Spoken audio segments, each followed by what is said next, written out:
안녕하십니까. 개념이 잡히는 일반 물리학입니다. 자, 이 시간에는 이제 37장 상대론에 대해서 공부를 할 텐데요. 요 37장부터 현대물리로 넘어가게 됩니다. 그래서 요 이제 현대물리 파트에서는 우리가 이제 이 일상생활에서 경험하는 그런 경험하고 약간 동떨어진 얘기들을 하게 돼요. 그래가지고 좀 생소한 얘기들이 좀 많을 겁니다. 예, 그렇게 되고 특히 이제 요 37장 같은 경우는 수학적으로 좀 접근할 필요가 있어요. 그러니까 이거는 이렇게 하면 이렇게 되지 않을까라고 그냥 직관적인 해석을 했다가는 오히려 더 엉킬 수가 있어요. 그러니까 철저하게 주어진 어떤 조건이나 공식, 예, 그런 거 가지고 수학적으로 접근할 필요가 있는 것이 이제 요 37장이 되겠습니다. 그리고 그 이후에 이제 이어지는 현대물리학 내용에서도 일단은 공식을 좀 여러분이 열심히 외워야 되고요. 그래서 공식에 준해서 문제를 접근하는, 예, 그 정도로 이해를 하면 되겠습니다. 그러니까 이게 왜 그러지? 하고 이렇게 논리적으로 막 파고들면은 내가 알고 있는 그런 경험하고 있는 것하고 좀 이 차이가 있기 때문에 이해가 잘 안 돼요. 그러니까 이제 이해하려고 하는 것보다도 주어진 공식에서 이렇게 하면 이걸 대입해서 이렇게 하면 이렇게 풀어지는구나 하는 것들을 일단 접근하고요. 그게 좀 익숙해지면은 이제 전후 스토리가 좀 잡힐 수가 있습니다. 자, 그런 건데요. 이제 37장 상대론에 대해서 시작하겠습니다. 상대성 이론인데 아인슈타인의 상대성 이론은 다 알고 있죠. 들어는 봤죠, 이름을. 근데 그거는 이제 두 가지가 있어요. 크게 이제 특수한 경우가 있고 일반적인 경우. 그렇게 두 가지로 나뉘는데, 그래서 특수 상대성 이론은 관찰자가 관성 기준계에 놓여 있는 관찰자가 본, 네, 그걸 대상으로 한 거고, 그러니까 관성 기준계에서 특수 상대성 이론을 논해야 되고, 그 외에 그런 관성 기준계가 뭐였어요? 쉽게 말하면 정지해 있거나 아니면 움직이거나 그거죠. 근데 이제 둘 다 정지해 있다고 그러면 상대성 이론을 적용할 필요가 없어요. 예, 그런데 둘 다 움직이는 거, 상대적으로 움직이는 겁니다. 요 이제 상대성이라는 것이 이제 두 기준계 사이의 상대적인 측정에 대한 것을 얘기하는 건데, 그때 이제 이 기준계가 둘 다 움직이는 건데 이제 관성 기준계이기 때문에 서로에게 등속도로 움직이는 거예요. 그래서 사실은 그러면은 내가 관성 기준계냐 하는 거를 내가 판단할 수는 없죠. 내가 가속하는지 지금 등속도로 움직이는지 내가 나 자신을 판단할 수는 없는데, 내가 봤을 때 다른 관찰자가 등속도로 움직인다. 그럼 내가 봤을 때 내가 관성이라면 쟤도 관성이구나. 예, 그런 상대적인 개념으로 관성 기준계가 되는 겁니다. 그에 비해서 내가 봤을 때 다른 관찰자가 속도가 변하고 있다. 빨라지거나 느려지고 있다. 그래서 가속되는 그런 경우에는 이런 이제 관성 기준계에 대한 특수상대성 이론이 아니라 일반적인 일반 상대성 이론으로 확장을 해야 되는 겁니다. 그래서 이 일반 상대성 이론이 이제 힘하고도 개입이 되고 중력하고도 개입이 되는, 예, 그런 것이 되겠고요. 일단 일반 물리에서는 특수상대성 이론, 관성 기준계에서 여러분들이 뭐 시간 팽창이네, 길이 수축이네, 그런 얘기를 들어봤었죠. 4차원 시공간이네, 예, 그런 개념들을 일반 물리에서 이제 공부를 하겠습니다. 자, 이런 상대성 이론이 나오게 되는 그 과정 중에 이제 아인슈타인이 상대론에 대한 가설을 세웠어요. 이거는 증명해보자 하고, 왜 그러느냐 해서 유도하는 게 아니라 이게 맞다면 그 다음 것들이 이렇게 진행이 되겠다 하는 건데, 이제 실험적으로 검증을 해봤더니 틀렸다는 증거가 안 나온 겁니다. 그래서 맞구나 그렇게 받아들이는 건데, 그런 것들에 대한 이제 가설을 먼저 소개를 하겠습니다. 자, 그래서 이제 상대성에 대한 가설인데, 상대성 가설, 두 좌표계에서 바라보는 어떤 물리 현상에 대한 건데, 그게 상대적으로 다르냐 같냐 하는 겁니다. 그럴 때 아인슈타인이 이제 상대성 가설을 물리 법칙이 모든 관성 기준계의 관측자에게는 동일하다. 그러니까 모든 물리 법칙이 동일하다 하는 겁니다. 그것이 이제 갈릴레오 같은 경우에는 역각 법칙이 동일하다라고 생각했어요. 그러니까 관성 기준계는 F 이퀄 MA가 이 사람한테 성립하면 나한테도 똑같은 F 이퀄 MA가 성립하는구나. 그 법칙 자체가 둘 다 유효하다. 그렇게 되는 거고요. 근데 이제 가속하는 기준계가 있다 그러면 가짜 힘이 등장하죠. 관성력. 그래서 내가 보는 F 이퀄 MA하고 제가 보는 F 이퀄 MA가 좀 다르네. 예, 다르게 해석이 되네. 그런 거였는데, 그게 이제 관성 기준계일 때는 갈릴레오 같은 경우는 역학 법칙이 동일하게 적용이 된다라고 생각을 한 건데요.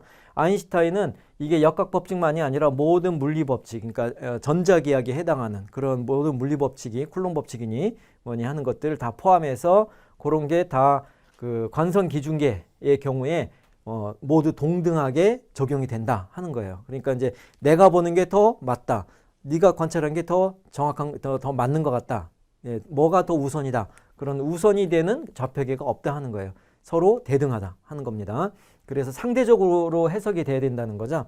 내가 봤을 때 어떤 물체 운동이 이렇게 보이는데 그럼 네가 봤을 때 이 물체 운동이 그렇게 보이겠구나. 그럼 내가 보는 건 내가 이렇게 보는 거고 너는 그렇게 보는 거구나 하고 상대적인 가치가 내가 보는 게 더 맞아. 그게 아니라는 거죠. 그래서 우선하는 좌표가 없다 하는 거고 그게 모든 물리 법칙에 대해서 이제 관성 기준계는 동등하다 하는 겁니다. 그 다음에 이제 중요한 것이 광속 불변의 가설이었죠. 그죠? 예, 요게 이제 사실은 받아들이기가 어려운 거였는데 해보니까 맞더라 하는 겁니다. 그래서 이거는 광속 불변인데요. 여러분이 오해하지 말아야 될 것이 속도가 아니라 속력이에요. 속력, 빛의 속력. 그래서 C로 표시되는 빛의 속력이 모든 관성 기준계에서 모든 방향에 대해서도 동일하게 되는 겁니다. 예, 그러니까 그 말이 뭐냐면은 빛이 이렇게 진행을 한다 하는 요 빛을 봤을 때 그 빛과 나란한 방향으로 V의 속력으로 움직이는 관찰자가 있다. 그럼 요 관찰자가 봤을 때도 빛의 속력은 C로 가는 거예요. 이 관찰자가 볼 때도 빛은 나란하니까 진행 방향으로 요 방향으로 빛의 속력이 C로 관찰이 되는 건데 이제 만약에 뒤쪽으로 가는 관찰자가 있다. 그럼 요 관찰자가 볼 때는 우리가 얼핏 생각하면은 반대 방향으로 스쳐 지나가면 더 빠르게 느껴지잖아요. 상대 속도가. 그런데 빛의 경우에는 이 관찰자에 대해서도 진행 방향 똑같이 오른쪽이고 빛의 속력이 똑같다 하는 거예요. 그러니까 이 빛하고 나란한 방향으로 움직이든 반대 방향으로 움직이든 빛의 진행은 똑같이 보이는 거고요. 그런데 이제 그 방향이 빛은 이렇게 가는데 수직하게 움직이는 관찰자가 있다. 예, 그 경우를 생각해 보면 요 관찰자의 경우에는 요 관찰자요. 예, 요 경우에는 그 빛은 이렇게 가고 빛의 진행은 실제 빛의 진행은 이렇게 가는데 요 관찰자는 위로 가고 있잖아요. 속력이. 그죠? C. 그렇게 되면은 관찰자 입장에서는 이제 상대 속력을 보면은 대상의 속도에서 이제 자기 자신의 기준의 속도를 뺀 방향으로 그 상대 속도가 정의가 되죠. 그러니까 이 사람이 볼 때는 이쪽 방향에서 이쪽 방향을 뺀 거니까 마이너스를 더해준 꼴. 이제 이런 식이 되는 거죠. 그죠? 그렇게 되면은 마이너스 더해주면 이런 식으로 방향이 틀어지겠네요. 그죠? 그런데 그러니까 빛의 진행 방향이 오른쪽으로 수평 방향이 아니라 아래쪽으로 약간 비스듬한 방향, 자기 속도하고 반대 방향으로 그런 방향으로 진행을 하는데 이때 속력이 C라는 얘기예요. 그러니까 방향은 다르게 보이는데 속력이 똑같다 하는 겁니다. 그러니까 이 경우에는 이제 이 두 사람의 경우에는 나란하니까 빛의 방향도 변화가 없이 그냥 속력이 C인데 이렇게 비스듬히 빛을 바라보는 사람은 자기 속도만큼 속도 방향 반대 방향으로 빛이 꺾이는 것처럼 보이는데 속력이 같은 C로 보인다 하는 거죠. 그래서 만약에 아래쪽으로 간다. 그러면 이 사람이 볼 때도 마찬가지예요. 이 사람이 볼 때도 그 빛은 이렇게 진행을 하고 있는데, 그죠? 예, 근데 자기가 이쪽으로 가고 있으니까 그러면 이 사람이 볼 때는 빛이 위쪽으로 약간 기울어진 방향으로 이 방향으로 진행을 하는 것처럼 보이고 방향은 약간 달라지죠. 그런데 속력이 똑같이 C가 된다 하는 겁니다. 그래서 광속 불변의 가설은 속력에 관한 것이지 방향에 관한 건 아니에요. 속도 자체에 관한 건 아니다 하는 겁니다. 그리고 진공에서만 이래요.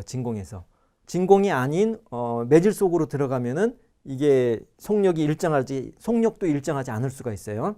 그런데 이제 그러면 우리가 사는 이 세계가 진공은 아니죠. 공기로 가득 차 있죠. 근데 이제 공기 정도는 빛의 속력이 그 진공에서랑 거의 같아요.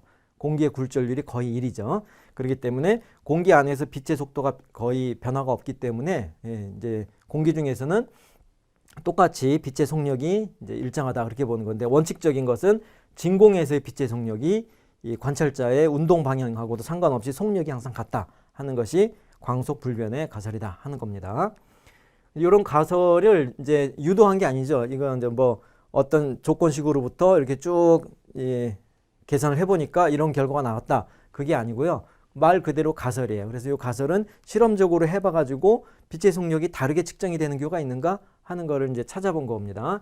예, 그래서 이제 그런 실험적인 것에 이제 검증을 받은 것이 되는데요. 결국에는 속력은 이제 빛의 속력이 이제 3.0 3 곱하기 10의 8제곱 그렇게 우리가 알고 있는데 좀 더 정확하게 표시하면 이렇게 돼요. 29999 뭐 792 458 미터/세컨드 그렇게 돼요. 그래서 요렇게 측정이 된 이 속력을 넘어서는 속력이 없다 하는 거예요. 그러니까 이제 빛의 속력이 가장 빠르다 하는 것이 되는 거죠. 그러니까 이제 이걸 궁극의 속력이다 그렇게 얘기를 하면은 이제 실험적으로 그 1964년에 전자를 다양하게 이제 다양한 방법으로 가속을 시켰어요. 다양하게 가속을 시키면서 그 속력하고 운동 에너지를 측정을 했어요. 그 속력하고 운동 에너지를 이제 각각 측정을 한 건데, 근데 운동 에너지는 매우 큰 값으로 증가를 하는 거를 확인을 했어요. 근데 이제 속력 자체는 이 운동 에너지가 증가하는 것을 따라가지 못하고 눈에 띄게 증가를 못하더라, 커지질 못하더라. 그래서 보니까 요 C 값의 이만한 속도까지는 이제 측정을 해봤는데 그 이상은 넘어가지 못했다 하는 겁니다. 그래서 이제 그러한 것을 그래프로 확인을 해보면 이제 x축이 속력이고 y축이 운동 에너지가 되는데요.